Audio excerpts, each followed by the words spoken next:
All right, good morning. Happy Monday. Hope you had a great weekend. We can't go on that avenue in this class, man. Anyway, today, if you have lab today, all right, what we'll do is we'll turn in the Chatelier's principal lab that we did last Monday. Problem set 2 is up, and then quiz number 2 will follow. You can absolutely have a page of notes, your calculator, periodic table. Then we'll go and do the titration calculations lab. Titration calculations has a lot of pages to it, but print them out. They're going to be helpful to you, as we'll see, and we'll take care of business. Questions? Anything? The last part of chapter 14, part 1, we're going to go over what's called Lewis acid-base theory.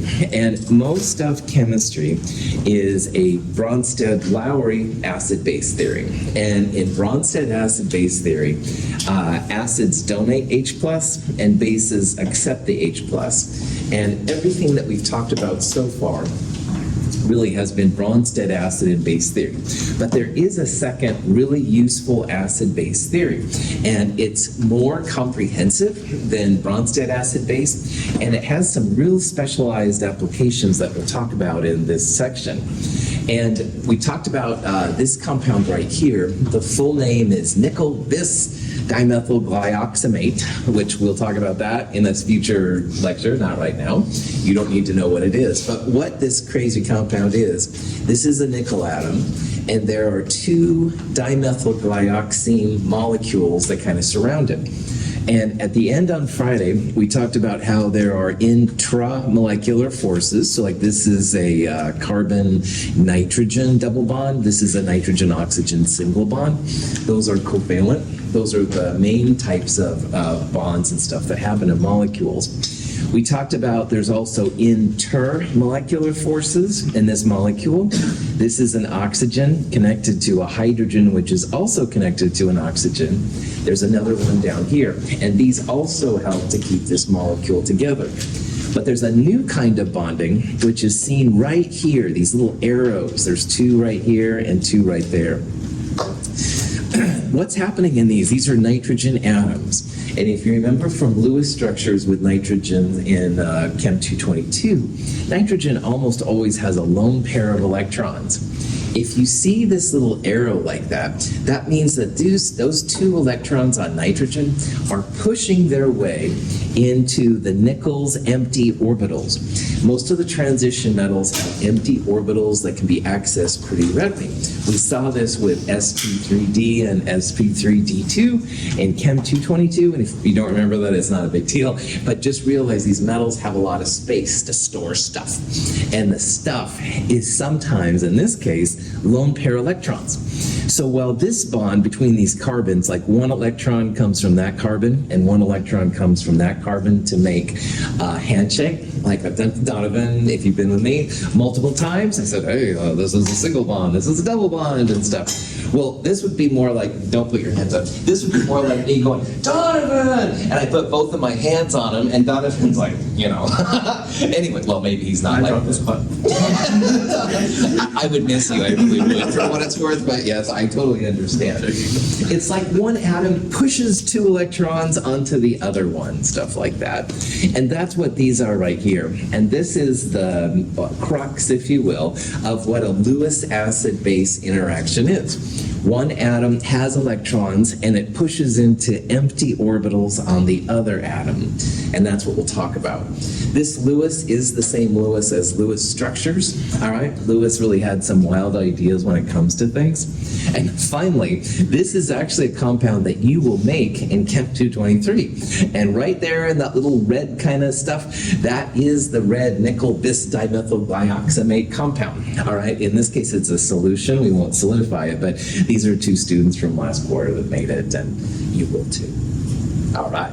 So what is a Lewis acid-base, Dr. Russell? Excellent question, random student in the back of the room. A Lewis acid is an electron pair acceptor, all right?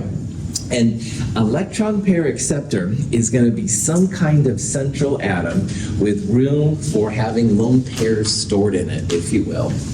And there's several examples of this, and we'll talk about them, but boron is an example of a great Lewis acid. if you remember from Chem 222, and it's totally okay if you don't, because I can't remember what I had for breakfast this morning, but boron, aluminum, gallium, they a lot of times went under an octet. And if you're under the octet, you actually have a space to store extra electrons. So in addition to boron, we're going to talk about how aluminum sometimes is this and other kind of metals and stuff, but boron is a great Lewis pair, electron pair acceptor, and we will refer to that as a Lewis acid. Now, a Lewis base is going to be the source of the electrons, and a nitrogen is a great Lewis base almost all the time. If you remember from Chem 222, this is a tetrahedral electron pair geometry. There's like an invisible lone pair up there, but the molecule looks like a three-sided pyramid, the trigonal pyramid molecular geometry. So because these are kind of shimmering and hard to see, but they have an effect, that's why the geometry is as it is. So any molecule with a lone pair could be a Lewis base. So the Lewis base is going to donate its electrons to the Lewis acid. The Lewis acid has to have a place to store it, and not all atoms are capable of that. But if it does have one, then you bet those lone pairs are going to push themselves in. Lewis base and a Lewis acid come together in that way. The new bond that forms has different names to it. Sometimes I'll refer to it as a Lewis acid-base adduct, ADDUCT, but a normal name that most people use, honestly, is a coordinate covalent bond. And I'll show you here a little video how the Lewis acid boron trifluoride reacts with, I think it's ammonia, NH3, the Lewis base, and it makes this new coordinate covalent bond. Boron trifluoride is a Lewis acid because it has a deficiency of electrons. Ammonia acts as a Lewis base by donating its lone pair of electrons into BF3's vacant valence orbital. The product of this Lewis acid-base reaction is a single molecule with a new bond, called a coordinate covalent bond, because both the electrons for the bond come from only one species. Cool. So again, if you see this little arrow like that, that's the author's way of telling you that this is not a normal bond, not a normal covalent bond, or even ionic for that matter. If you see that little arrow, the electrons come from the side of the arrow and they push into the place where the electrons can be. So in this case, this would be the base, the source of electrons, the Lewis base, mind you, and this would be the Lewis acid. Now, all the acids we've seen so far have been hydrogen donators, all right? HCl, acetic acid, et cetera, et cetera. No hydrogen in boron trifluoride.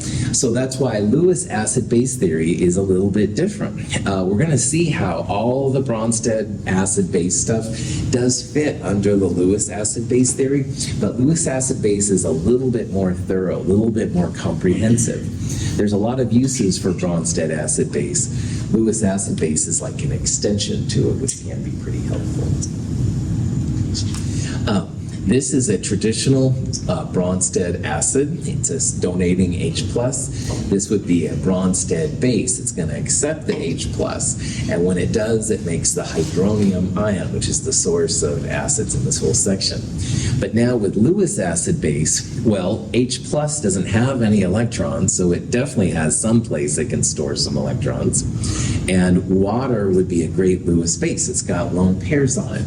So those lone pairs push into the empty orbital, i.e. electron-less hydrogen ion, to make this adduct. I've got Lewis acid-base adduct. So one of these would be a coordinate covalent bond, and it doesn't show or anything like that, but one of them would be that.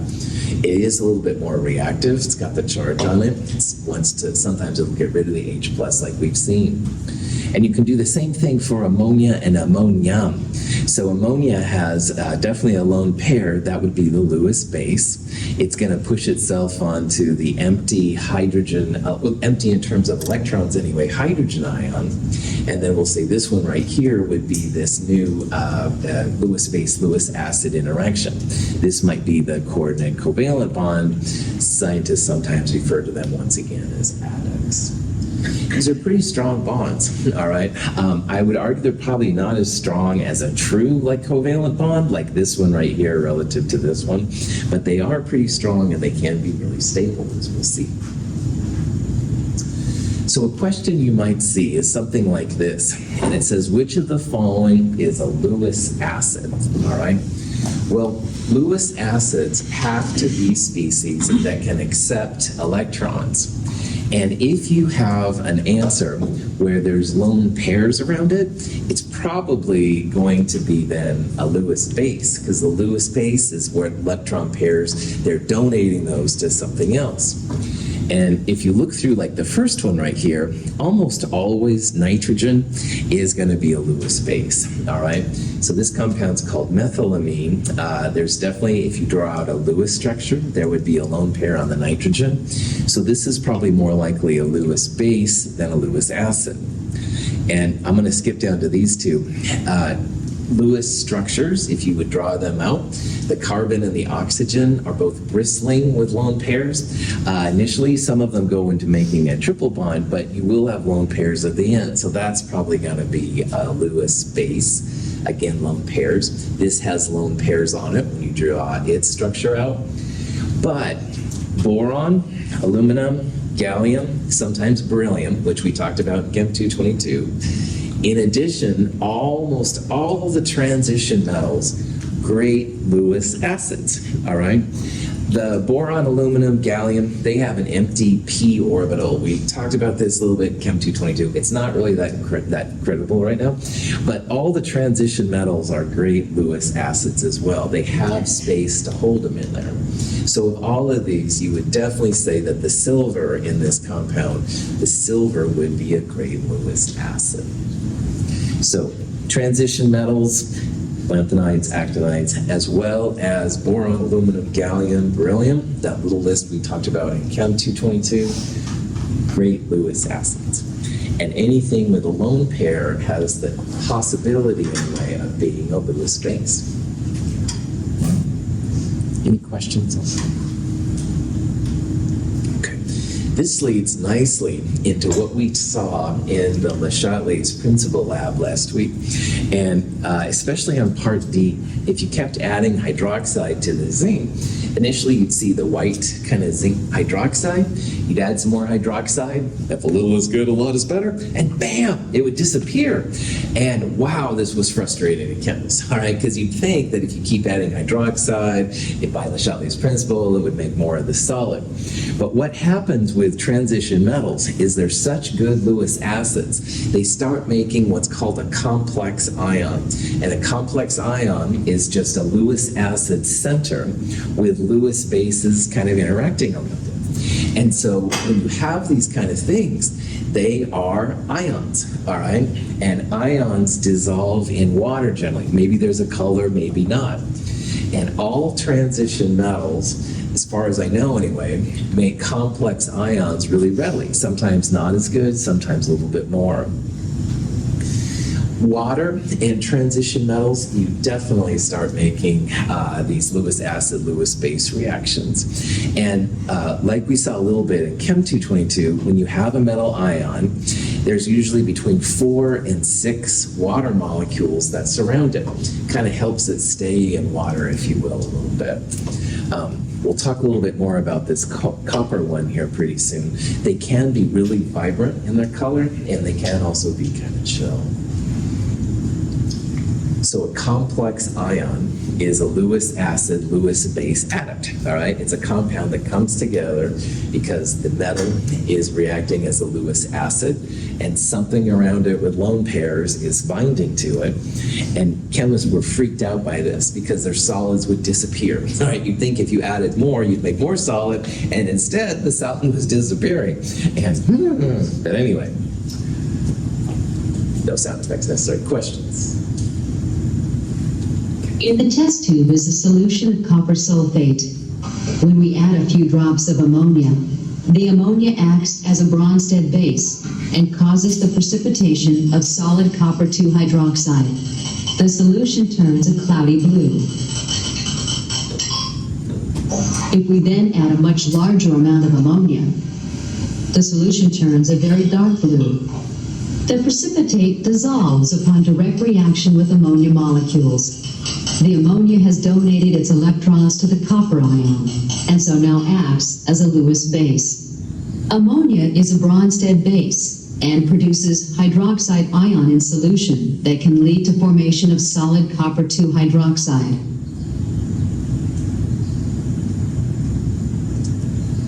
With additional ammonia, a Lewis acid-base reaction occurs.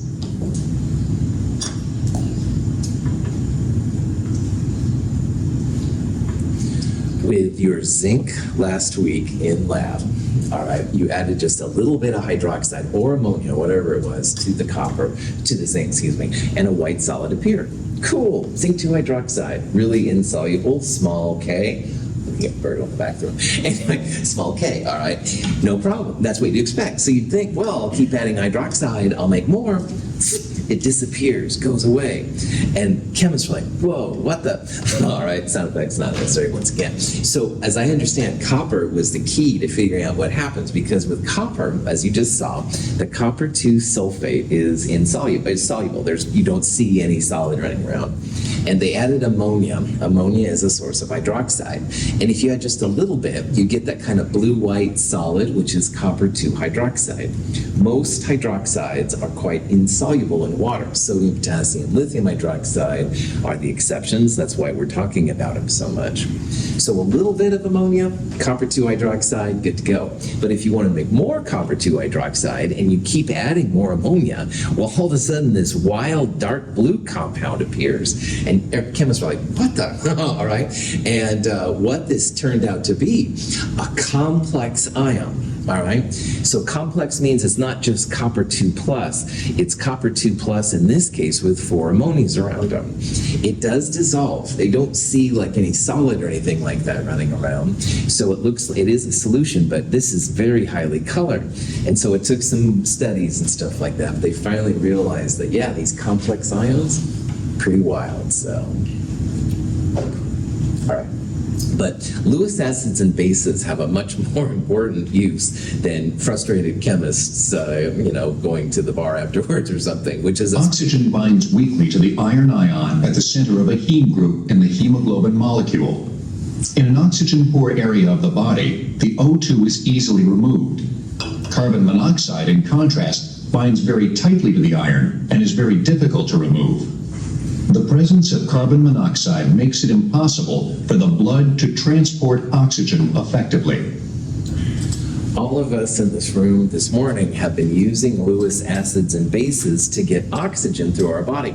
And again, I'm the last person that should talk about anything biological. However, I do know enough that when you breathe oxygen in, it has to get down to your feet or fingers or wherever. And heme, which is this crazy molecule right here, has an iron center. And the iron is able to connect to the lone pairs on carbon, or on oxygen, excuse me. And then later on, it is able to get rid of the oxygen so it can go in your body and do cool things. So it is really important for us as biological beings. This video showed why carbon monoxide is so bad, because carbon monoxide also can connect to iron. So if you breathe it in accidentally, intentionally, whatever, it does connect. But unlike oxygen, which is reversible, this is very, very difficult to get rid of. And so that's why carbon monoxide you want to definitely stay away from. It's hard for the iron to get rid of it relative to the O2. Now, another interesting thing about Lewis acids and bases is that a lot of these complex ions with metal, they will undergo what's called hydrolysis to give acidic solutions. And so we talked a little bit on Friday about some ions that can be acidic and can be basic sometimes, even though they don't look like they're acids and bases. Well, this is another source of where you can get an acid out of things that don't really look acidic. And if you have a metal, a transition metal, with waters around it, it can undergo this hydrolysis pattern. And what that means is that water comes in, and one of the hydrogens, so you can see this is H2O right there, and up here we have just an OH. One of the hydrogens on one of the waters jumps ship, and you end up making hydronium. And if you look at this reaction long enough, this is a Ka expression, a weak acid equilibrium. You've got the acid right here reacting with water. It makes the conjugate base less hydrogen than the acid, and hydronium is formed. And so transition metals in water are a little acidic, all right? So if you see a question and it says, will this be acidic or basic? One thing to look for is a transition metal, because transition metals will give slightly acidic solutions. Now, they're not like hydrochloric acid amounts of acid, but it is a little bit acidic. So if you have a system which is really sensitive to acid, may want to try and stay away from transition metals. Every one of these has a Ka. They're usually pretty small, but they are big enough that you can see a little bit of acid behavior. So copper, manganese, iron, uranium, all right, all these transition metals in lanthanides and actinides could be a little acidic. And if your system is sensitive, that would be something to think about. So we've got a 0.1 molar iron 3 chloride solution, all right? Iron 3 chloride dissolves really readily in water, so that's the AQ part right there. And the question is here, will the pH be less than 7, greater than 7, or equal to 7? Now on Friday we talked about how, for example, sodium chloride, sodium is the conjugate of sodium hydroxide. Sodium doesn't affect pH, and chloride is the conjugate of hydrochloric acid, and all the conjugates of strong acids, strong bases have no effect on pH. So in this problem, we're not really worried about the chloride because that's the conjugate of HCl. But if you see a transition metal in water, will that be acidic, basic, or no effect? Acidic, yeah. Acidic solutions will result when you put transition metals in lanthanides and actinides in water, and iron is a transition metal. So if it's acidic, you should have a pH which is a little less than 7. It may not be like drastically less than 7, but it will be less than 7 because this hydrolysis thing happens, as far as I know, for all the transition metals. Questions? Okay. On top of that, certain atoms, certain metals especially, are amphoteric, which means that they can be both acids and bases. And it's amazing and stuff, the things that are possible. Aluminum is a great example of this. Aluminum is an example of a compound that can be an acid and a base. So if you have aluminum in aluminum hydroxide, the one that would come to my mind, first of all, would be a traditional acid and a base. And this is a Bronsted interaction. You've got an H plus acid, a source of hydroxide, which is the base, the hydrogen acceptor. You'll make aluminum and water. This would be a Bronsted base. So in this case, aluminum is a base. It's a Bronsted base because it's accepting an H plus. But crazy aluminum is also one of these Lewis acids we just talked about. It's got an empty orbital. And aluminum, like boron and gallium, often will accept something with a lone pair like another hydroxide to make a complex ion. Aluminum OH4 minus 1 is a complex ion. It's a lot more than just aluminum 3 plus by itself. So in this context, aluminum is acting like a Lewis acid. This thing is bristling with lone pairs. The lone pairs push themselves on an empty orbital. It would be an empty 3p orbital. So some of these will make acids and bases. It kind of depends on what's around. And if you've been with me since Chem 221, I've always called Group 3A the twisted metals.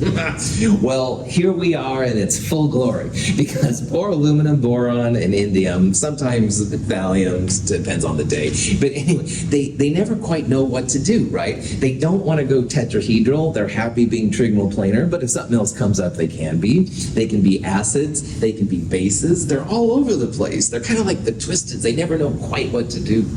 Twisted metals is my term, by the way. That's not approved by any official chemistry body, but yeah. So it depends on like the equation whether it wants to be an acid or a base. Totally. If you see a true acid, a true Bronsted acid, then this will definitely want to be like a base. It's a source of hydroxide. So instead of sodium hydroxide, you'd have aluminum hydroxide. On the other hand, because it's aluminum, and boron and gallium go in this category too, it can take another thing. They can act like a Lewis acid. So it absolutely just depends on what's around it, all right? It's not sure if it wants to be acidic or basic. It's like, anyway, go, yeah, prop that back on. I was gonna G-rated. Okay, prop that back on. Questions? That was a good question. Here's a picture showing what's happening and stuff. This is aluminum right here, just aluminum 3+. If you add a little bit of ammonia, that's a source of hydroxide. The white solid is aluminum hydroxide. Normally aluminum hydroxide is insoluble. But if you pump up the hydroxide, now you've got extra OH minus, and the aluminum as a Lewis acid starts to kick in. So the white solid goes away. This is the complex ion, AlOH4 minus 1, all right? So aluminum starts thinking, maybe I should act like a Lewis acid now. The stuff goes away, complex ion has formed. On the other hand, if you take the solid aluminum hydroxide and you add a strong acid, this is now a Bronsted base. This is a Bronsted acid. You make water and aluminum chloride, which is soluble in water. All this stuff goes away there too. So it was kind of crazy to figure out all this stuff, but once they do, it kind of is neat to see what's happening. Now, if you have a reaction and you want to describe the equilibrium constant for it, you can use what's called a formation constant. They get the symbol K sub F, or like that, and they're usually very, very large numbers. So while a lot of the Ks we've looked at have been very, very small, which means reactant favored, these are almost always very, very product favored. So for this reaction right now, everything is water soluble, AQ. So in the product, you'd have just the complex ion, and at the bottom, you'd have copper 2+ by itself, and you'd have ammonia to the 4th power. And when they calculate these values, they're almost always very, very large. So this one is 6.8 times 10 to the 12th. And what that tells you now as a chemist is that when copper and ammonia come together and they get to big enough concentrations, this complex ion will form, all right? It's gonna be hard to stop it. Now there is actually, though, a use of these complex ions, which is cool. So sometimes our burettes at Mount Hood are stained with silver chloride, like a white film, and they're hard to get out. Sometimes you can scrape them. But if you soak them in ammonia, ammonia acts as a Lewis base, that lone pair, and the silver can be a Lewis acid. So if you soak them in ammonia, some of the white solid, the filmy stuff, kind of goes away. It becomes a complex ion, and you can rinse the ammonia off and stuff in order to make it happen. So this is the silver chloride, all right? It's very easy to form. And if you add some ammonia right there, some of the ammonia reacts with the silver. So it takes away that nice filmy kind of stuff that coats the burettes sometimes. Anyway, this is a little trick of the lab that they do. How efficient it is depends on the K values. This reaction right here is what's called a KSP. We use these in lab to talk about how soluble things were. If you have a KSP, which we will talk about in a future lecture, the solid is the reactant and the products are the ions. This K has a value that's much less than 1. Does this number say at equilibrium you'll have more ions or you'll have more solid? More solid. Well done. K's less than 1 mean a lot more reactant at equilibrium than products. You bet you're going to have a lot of silver chloride. If you add some ammonia to this reaction, it does shift a little bit of it to the right. This is the formation constant for this silver complex ion. Now it's 10 to the 7th, which is more product favored definitely than we had before. It's maybe not as powerful enough to take all of it out, but it does take out some of it. So what you can do, like we talked about in chapter 13, combine these equations to get a net K value. So if you combine these two reactions, the silver on the product is canceled by the silver on the reactant. You've got two ammonias making the complex ion of chloride, and your equilibrium constant, although still reactant favored, isn't as reactant favored as it was before. So this is the way that the people in the stockroom then can get some of that white film off. It doesn't get it all off, but it does a pretty good job taking care of most of it. So. Any questions? Okay. As we talk about problem set 2 this week, and we talk about the lab, I want to put up here this little sheet of some hints and some helpful equations that will really help out. We're talking in this section about acids and bases. There are strong acids and strong bases. I would like you to know the 5 strong acids and the 3 strong bases. If you're asked to find the pH of a strong acid or a strong base, strong acid is just minus log the concentration of your acid. So you've got 0.1 molar nitric acid minus log 0.1 will give you the pH. A strong base is similar, but because POH equals minus log of the concentration, you can rearrange it there to 14 plus log the concentration of the base. So 0.1 molar NaOH to find the pH, 14 plus log of 0.1. Now, weak acids and weak bases, most of the time, 100 times K will be less than C. And if that's the case, a weak acid pH would be minus log square root Ka times Ca. Weak acids and weak bases do have a dependence on the equilibrium, so you have to pay attention to that. Likewise, then, the weak base would be 14 plus log square root Kb times Cb. Now, assuming we're at 25 degrees Celsius, 14 equals pH plus POH, or pKa plus pKb. And those stem from what we talked about, where Kw is kind of the master K of this whole section. Kw is the only K I want you to know / memorize. It's 10 to the minus 14th. It equals hydronium times hydroxide, so acid goes up, base goes down, and vice versa. It also is equal to Ka times Kb, so as long as they're conjugates, your acid strength will go up as the conjugate base goes down, and vice versa. And so if you can figure all these things out, you've got it. They will help in the next chapter where we start talking about taking these acids and bases and putting them together. Any questions? Okay, then let's get on and talk about acids and bases dancing with each other. Now, acids and bases by themselves are important for chemists, all right? It's great sources of energy. But to really know how to maximize that, you've got to know what happens when the acids and bases come together. And this is a powerful thing. One of the techniques that chemists use to describe how much acid and base is in a system is through a graph like this. And this is called a titration graph. pH is almost always on the y-axis, and it's usually the volume of the titrant. Titrant is what you're adding. That's on the x-axis.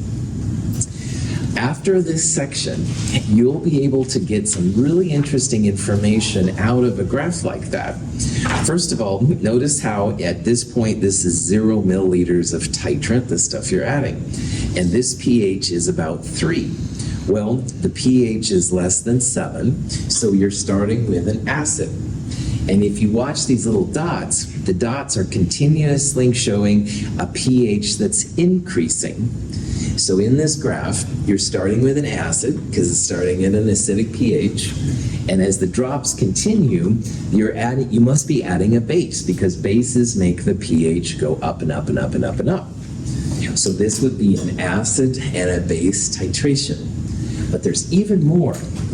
Almost all weak acids start 2 to 4 pH, all right? And this is something else we'll look at here.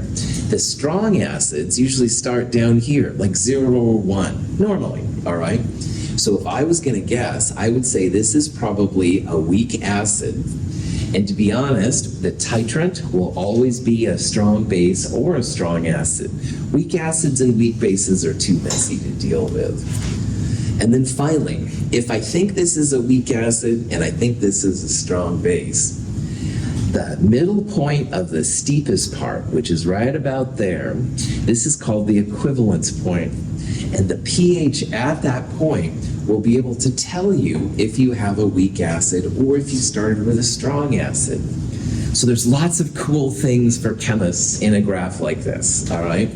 And the next several labs we're going to do are all about how to incorporate all this. We'll start off with talking about the calculations you can do, and then we'll move to actual titrations and see how it all moves together. Any questions? Okay. When you're doing an acid and base reaction, you need to measure how much acid and base you have. So this setup right here is something that we'll use. We've got a ring stand, which we've all done. There's some way, like some kind of a clamp that holds a burette. And a lot of you in here have used a burette, but maybe you haven't used it for a while. And if you haven't used it, they're pretty chill. Burettes are great ways to add volume of a solution in controlled amounts. So you can actually measure, well, I'm going to add 1 milliliter, I'm going to add 2 milliliters, stuff like this. And the solution that you're reading down here will be connected to a pH meter. pH meters have like a little probe that goes inside them, and it measures the amount of acid and base that's happening. So we use electronics a lot of times then to measure the amount of acid and base that's going on. Now, sometimes it's cool to have an actual color change to show when you go from, say, an acid to a base. And this compound, this reaction right here has what's called an indicator.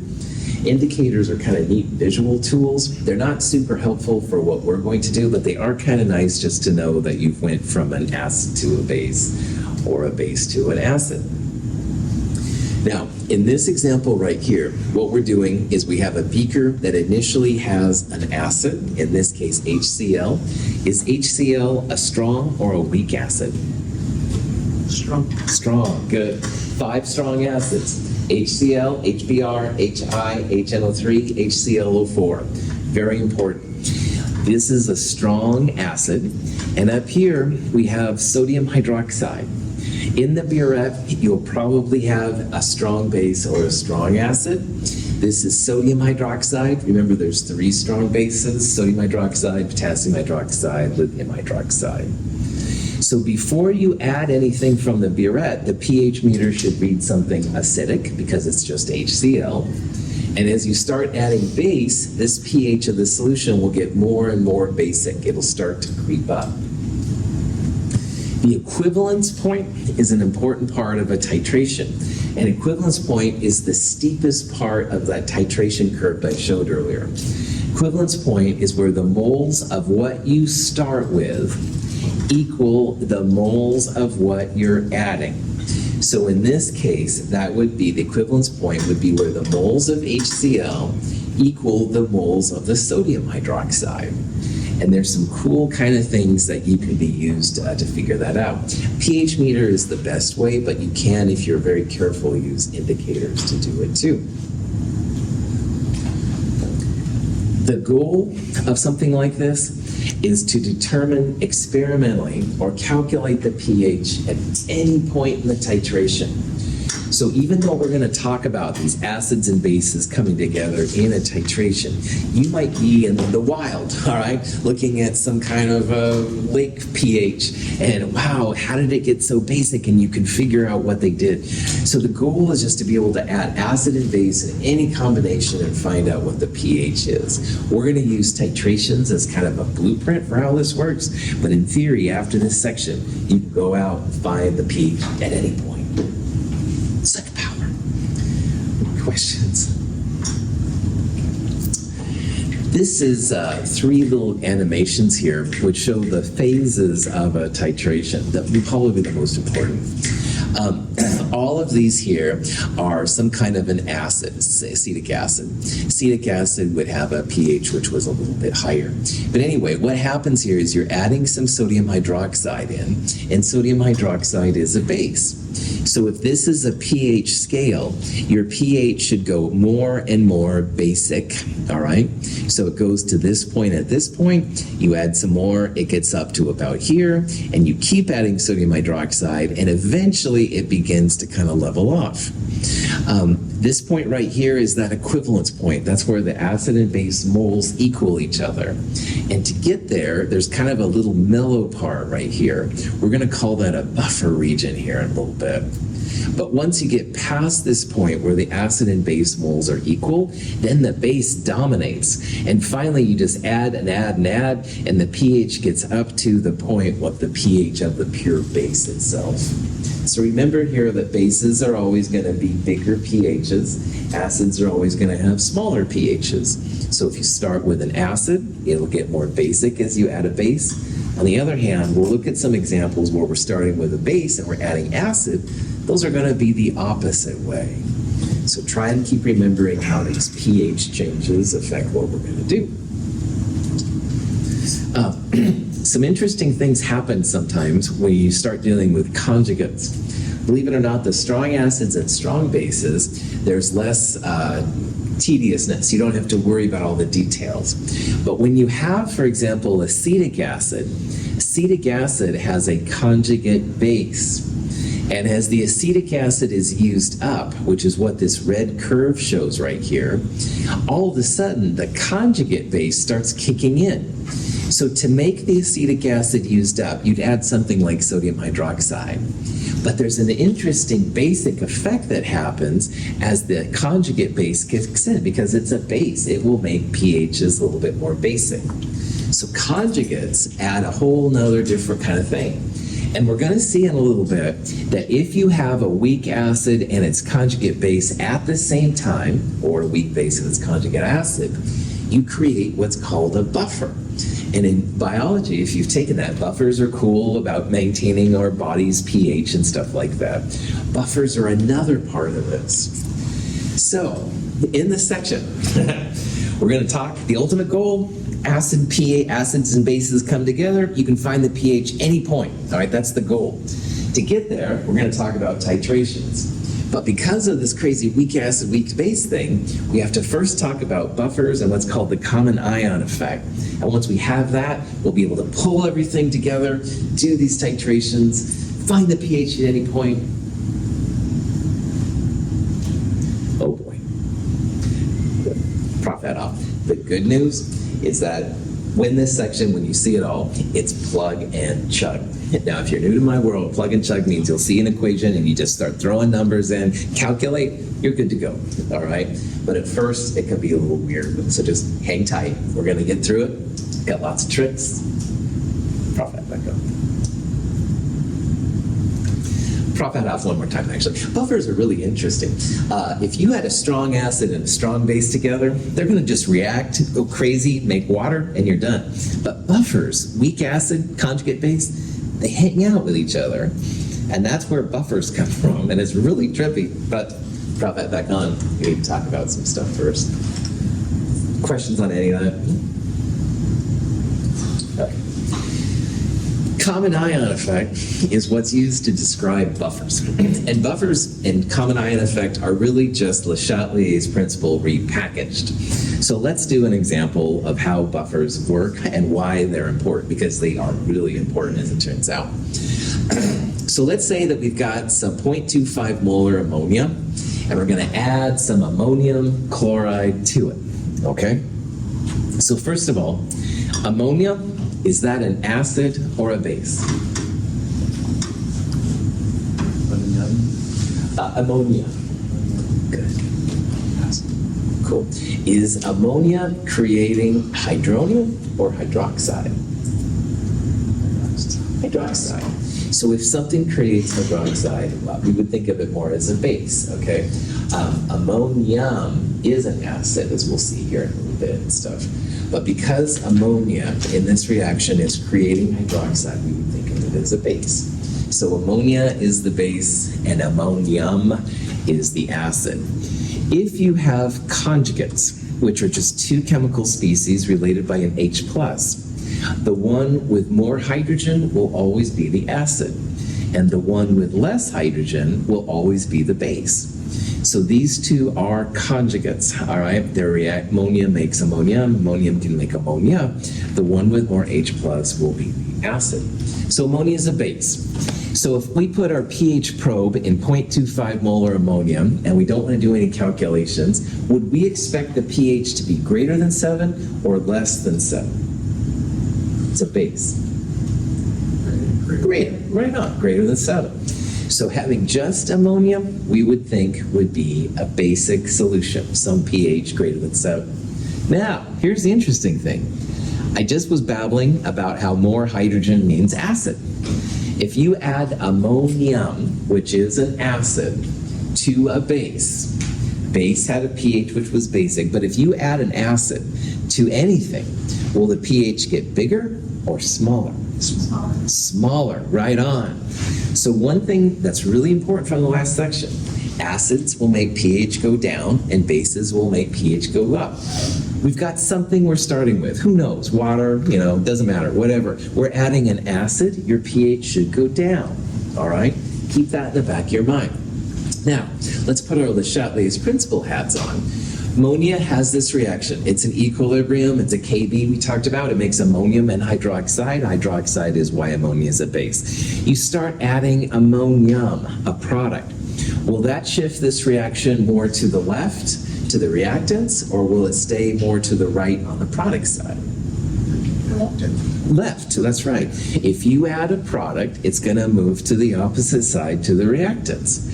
Less hydroxide will be the result as you move to the left. And as hydroxide goes down, hydronium goes up. And hydronium is what makes a pH acidic. So Le Chatelier's also predicts that if you start adding an ion common to the ammonia reaction, it's going to shift to the left, less hydroxide, more hydronium, pH becomes more acidic. So Le Chatelier's, like the analysis of just adding an acid to a system, Le Chatelier's predicts that if you add ammonium, this reaction will shift to the reactant side, to the left side. If you move to the left side, hydroxide goes down. And remember, hydronium hydroxide equal Kw. So hydroxide goes down, hydronium goes up. More acid. And more acid means pH will become more acidic, pH will go down. So one thing that's important is that if you add an acid to anything, it will become more acidic. You can use Le Chatelier's principle, you can use the common ion effect like we'll talk about. There's all kinds of ways, but visualize this in your mind as much as possible. It'll help as we go through these calculations here. So, questions on that? Okay. Sodium acetate is added to an acetic acid solution. Now initially, this is an acid. It'll have a pH which is acidic. Who cares? Because we're adding sodium acetate. Now sodium is the conjugate of sodium hydroxide. It won't affect your pH. But if you had to guess, acetate, and again, that's related to acetic acid, but it's not acetic acid. Acetate, do you think that's going to be a base or an acid? Base, right on. Bases, will they make the pH go up, down, 7, stay the same? Up. Up, that's right. So we don't care what you have initially. In this kind of question, it says what's going to be the pH of the solution when you add a base? It's going to increase. All right? We're not worried about how much it's going to increase or anything like that. You add a base, your pH should go up. You add an acid, pH should go down. So, let's go back to our question here. First thing we're going to do on this problem is we're going to find the pH of the 0.25 molar ammonia solution by itself. All right? To do this, we could set up an ice table, 0.25 minus X for ammonia. These two would both be equal to X. We need to look up the Kb for ammonia, 1.8 times 10 to the minus 5. Because I'm a nerd, I know that. You don't have to know that. You can look it up. X times X is X squared, 0.25 minus X on the bottom. 100 times K would be 1.8 times 10 to the minus 3. If that's less than C, which is 10 to the minus 1, you can ignore that little minus X. And in this chapter, we will always be able to do that. Punchline. Anyway, so hydroxide is going to be square root Kb times Cb, which we talked about, 0.0021. POH minus log of that number, 2.67, pH 11.33. When you 14 minus it, Don't do that in the future, though. pH of weak bases, 14 plus log square root Kb times Cb. This works awesome. If 100 times K is less than C, you can use this. You don't have to go through all these steps. You go right to the final answer. Your system is basic, which is what we expected. Any questions? So on Wednesday, we'll start here. Our base ammonia solution is basic, 11.33. We're going to add some ammonium, an acid. We expect our answer in the second part to be more acidic than 11.33. Have a good day. I'll see some of you later today or Wednesday.